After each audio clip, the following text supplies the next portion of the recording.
In the high-stakes arena of corporate power, where ambition often overshadows integrity, a single audacious challenge reverberated through a sun-baked parking lot. "You can have my company if you beat me with that junk." The voice, sharp and laced with dismissive contempt, belonged to Richard Hale, CEO, a man synonymous with relentless control and unyielding dominance. All eyes turned to Lewis Carter, an elderly janitor, his calm demeanor an almost unsettling contrast to the furious energy emanating from Hale. Lewis stood, keys to a battered 1930 Cadillac jingling softly, accepting the impossible dare with a quiet nod. Phones instantly rose, a flurry of whispers already weaving the fabric of an unprecedented spectacle. This wasn't merely a race. It was a collision of worlds, a stark confrontation between old money arrogance and an unassuming dignity that would soon redefine power itself. Richard Hale's daily arrival was a meticulously choreographed display of wealth and influence. His crimson Ferrari, a symbol of cutting-edge engineering and raw speed, would glide into his reserved spot, signaling the start of another day under his iron fist. But on this fateful afternoon, the established order shattered. His coveted space was occupied by an antique Cadillac, a relic that seemed to have materialized from a different era, its faded paint a silent testament to decades of untold stories. Hale's jaw tightened, his meticulously curated routine disrupted. The murmurs among his entourage and lingering employees hinted at the brewing storm. Lewis Carter, the quiet custodian, approached his vehicle, his movements unhurried, his presence almost invisible until this very moment. He wiped his hands, squinted at the old car, and unlocked the door, utterly oblivious to the social earthquake he had triggered. Hale's voice, now a low growl, sliced through the tense silence. "You parked here." Lewis, momentarily confused, offered a simple, factual response. "All other spaces were filled." Hale's laugh was devoid of humor, sharp and cutting. "You thought parking your junk next to a Ferrari was a good idea?" His guests exchanged knowing glances. A phone camera clicked on.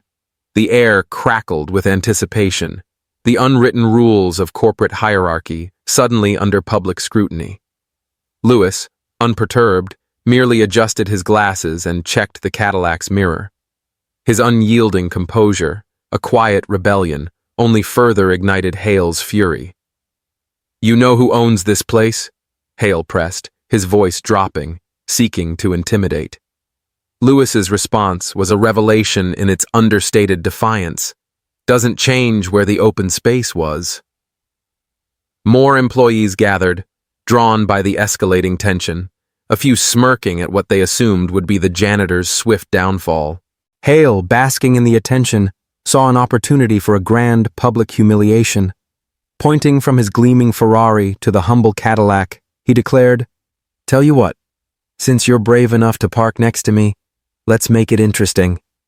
A smug smile spread across his face. "Race me. If that antique beats me, you can have my company." A collective gasp rippled through the onlookers. The audacity was breathtaking, the stakes beyond comprehension. Lewis, his eyes slow to process the weight of the words, asked, "You want to race over a parking spot?" Hale, tapping his Ferrari's hood for the cameras, retorted, "No, I want to show these gentlemen what real power looks like." Lewis surveyed his Cadillac, a thoughtful tap of his fingers on the metal. Then his gaze met Hale's. "You're sure?" The crowd leaned in, a collective breath held. "Absolutely," Hale grinned, confident in his inevitable triumph. With a small, almost imperceptible shrug, Lewis replied, "All right." The murmur intensified. The air shifted, heavy with the premonition of a story that would echo through the company halls for years. The race, born of hubris and accepted with quiet resolve, was on. News of the challenge spread like wildfire, a digital whisper amplified by social media. By the time the impromptu procession reached the designated track at the far end of the lot, a throng of employees, investors, and even curious bystanders had formed. "He really made the janitor race him," someone whispered, while others speculated about Hale's motivations, a blatant show of dominance, a calculated display for investors, or simply unchecked arrogance. Lewis, in stark contrast, moved with a seasoned mechanic's precision, unhurriedly opening the Cadillac's hood.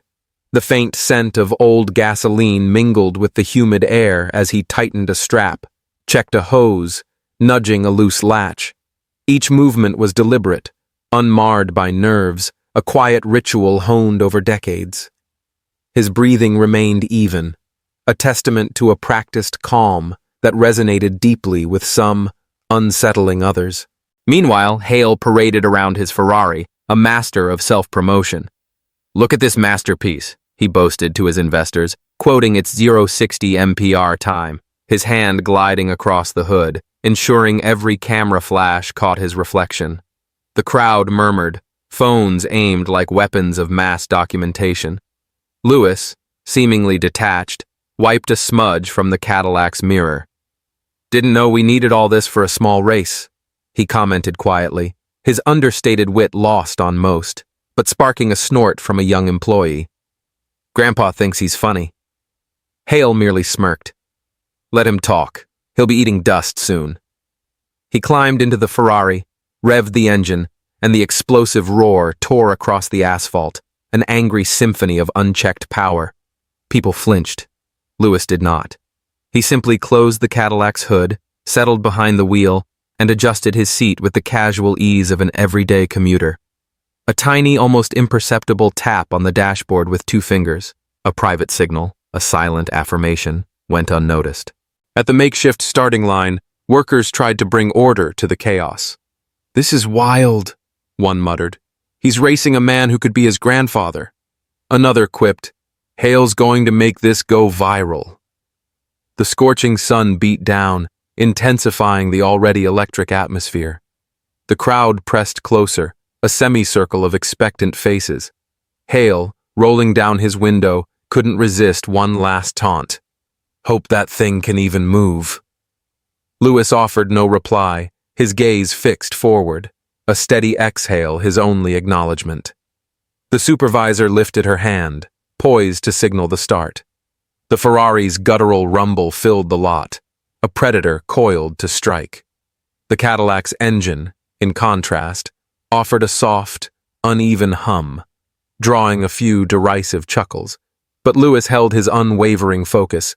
3, 2, 1, go! Hale's Ferrari exploded forward, tires screeching, a blur of red vanishing down the straightaway, a dramatic assertion of speed and dominance. The crowd roared its approval. Lewis, however, pulled away with a serene, almost silent grace. No dramatic surge, no tire smoke, just a steady, deliberate roll, perfectly synchronized with the rhythm of his own calm heartbeat. Laughter erupted. "He's not even trying," a voice scoffed. "Man, this is going to be embarrassing." Yet Lewis showed no embarrassment. He exuded an unshakable focus, a quiet intensity that, for a few observers, silenced their laughter. Hale's Ferrari, a screaming red projectile, devoured the long stretch of asphalt. The crowd, a living wave of phone-wielding spectators, chased the cars from a distance, documenting every second, every prediction of Hale's inevitable victory. The outcome in their minds was already sealed.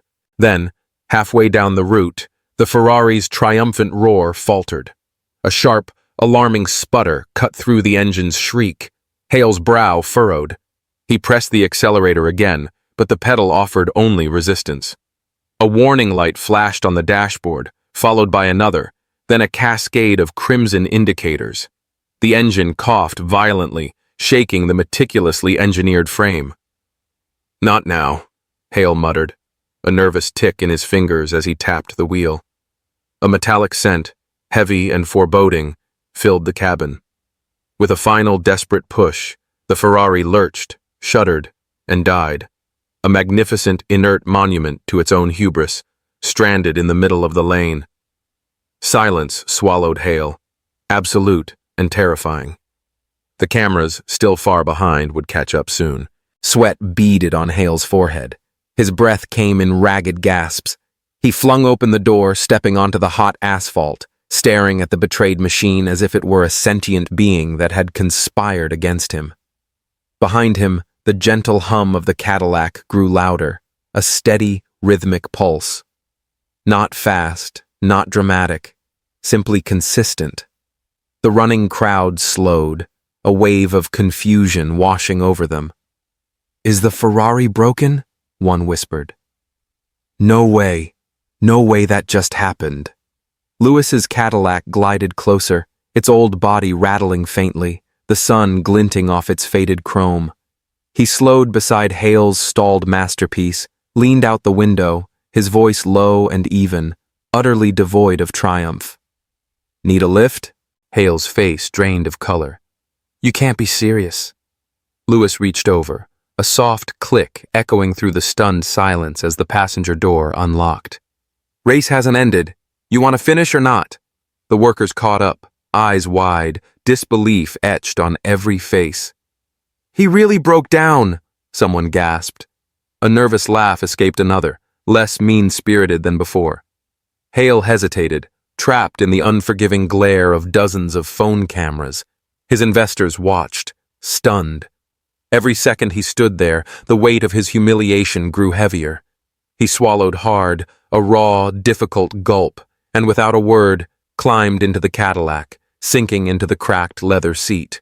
The Cadillac rolled forward again, slow, reliable, moving with the kind of understated efficiency that had been so easily dismissed just minutes prior. Bystanders parted, filming the surreal sight. The arrogant millionaire, riding shotgun in the very car he had mocked. "This is insane," someone muttered. "He's riding with him. That's crazy." The Cadillac continued its steady journey toward the finish line, its engine a quiet reminder that true power doesn't always roar. Lewis didn't smile, didn't gloat, didn't even glance at Hale. He simply drove, steady, controlled, focused. And in that strange, silent journey, Hale grasped an unsettling truth. For the first time all afternoon, he was utterly, profoundly, not in control. The Cadillac crossed the finish line with no fanfare, no theatrical flourish, just a gentle rumble that heightened the surreal quality of the moment. Workers and guests surged forward, phones ready to capture the culmination of this bizarre drama. When the old car finally stopped, all eyes locked on the passenger side. The door opened. Hale emerged, his face pale, his shirt clinging to his back, drenched in the sweat of humiliation. Cameras zoomed in, dissecting every twitch of his jaw, every uneven breath. He lost in his own challenge, a whisper carried through the crowd. Man drove a Ferrari and still got carried to the finish. Lewis exited slowly, stretching his legs, rubbing a knee, as if this were just another day's end. He stood, silent, allowing the weight of the moment to settle. The air thickened with disbelief and an undercurrent of discomfort. Hale finally cleared his throat, his voice cracking. "Listen, everyone, this wasn't exactly what it looked like." His feeble attempt at damage control was cut short. A young employee, his tone respectful but firm, interjected, "You said he could have the company if he won." Another worker nodded in agreement. We all heard it. Hale's lips pressed into a thin line, his hands trembling slightly as he shoved them into his pockets. The power he usually commanded, the absolute authority he exuded, now slipped through his fingers, dissolving under the collective gaze of his employees and investors. Phones relentlessly recorded the slow, public unraveling of a man whose identity was built on dominance. At last, Lewis stepped forward. He wiped his hands on his towel, met Hale's frantic gaze, and spoke in a steady, unwavering voice that commanded attention. "I didn't race for your company. I raced because you asked." A murmur rippled through the crowd. "He's letting him off," someone whispered, while another shook their head in quiet awe. "He's different. He's not petty." Lewis continued, "I'm not here to take anything from you. Not your job, not your money. I just wanted to finish what you started." Hale blinked, a flicker of relief warring with persistent embarrassment. The tension in his shoulders eased just a fraction, but the corporate reckoning was just beginning. His investors moved closer, their faces grim. "Richard, your behavior today reflects poorly on this company," one stated, his voice calm but undeniably sharp, carrying the weight of significant capital and reputation. "You mocked an employee on camera. You caused a public spectacle. You dragged guests into it." The board's chairwoman, who had arrived minutes earlier, her presence a silent, powerful indictment, crossed her arms. "We can't ignore this level of unprofessional conduct. The board is watching the live stream." Hale swallowed hard, his eyes darting frantically, searching for an escape that simply wasn't there. Lewis took one small step back, silently ceding the space for Hale to face the inevitable consequences. No grand speech, no victory pose, just a quiet, unwavering presence that made the stark truth harder to evade. The crowd continued to film in silence. The power shift was complete, undeniable, and it needed no verbal announcement. Later, the board met with Hale privately, but the outcome was already a foregone conclusion, etched in the collective memory of the parking lot. Word spread like a digital ripple. Suspension, investigation, leadership review. Employees drifted back inside, replaying the iconic moment the Cadillac, a symbol of quiet resilience, carried Hale past the finish line. Some shook their heads, others managed a small, knowing smile, still processing such a profound and spotless reversal of fortune. Lewis didn't linger. He walked back to his old car, his movements mirroring the same quiet rhythm he had maintained throughout the extraordinary afternoon. He checked the door handle, brushed dust from the seat, and eased himself inside, as if the day's drama were merely an ephemeral distraction. A few workers approached his window, offering hushed congratulations. "You kept your cool, sir. Respect," one offered. Lewis simply nodded. Didn't need more than that. Then, the chairwoman herself paused beside his window. "Mr. Carter, if you're willing, we'd like you to advise us on improving workplace culture. We saw how you handled all this." Her tone, now infused with genuine respect, spoke volumes. Lewis considered it, then offered a small, affirmative nod. "If it helps people treat each other better, sure." As he drove away, the Cadillac's engine hummed through the warm air, steady and unbothered. Behind him, the company buzzed with the fallout and the promise of impending change. Ahead, the road stretched open, quiet, beckoning.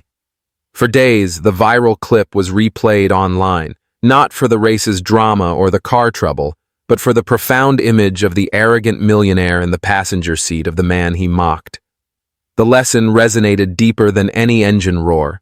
Consistency triumphs over pride, respect endures beyond fleeting power, and sometimes the quietest man in the room ends up steering the entire narrative.